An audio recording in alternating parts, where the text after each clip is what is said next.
Welcome to our channel. Today we how to authorize your Adobe Express brand templates, full guide step by step clearly.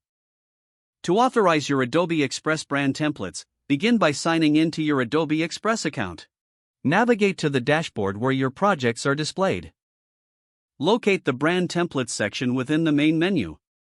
Click on the Create New Template option to start.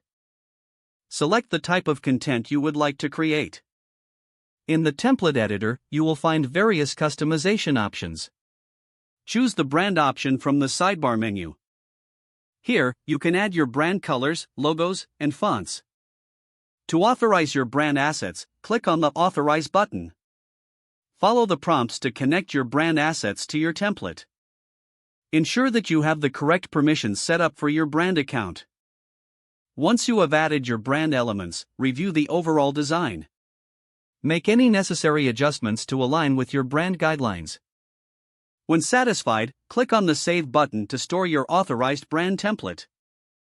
Next, navigate back to your templates dashboard.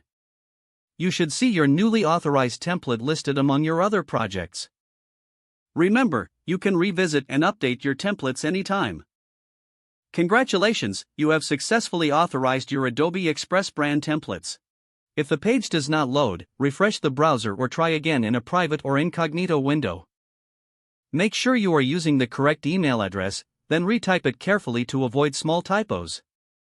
If your password is not accepted, use the reset option and create a new strong password you can remember. Check your spam folder for verification or security emails, then complete any requested confirmation steps. Enable two-factor authentication if available to improve account security and reduce unauthorized access risk.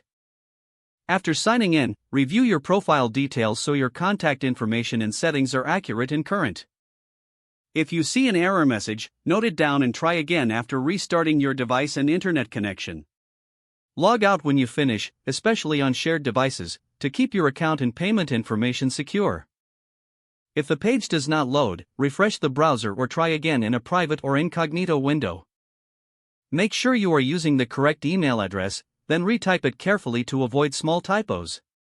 Don't forget to like this video and subscribe to our channel for more step-by-step tech guides.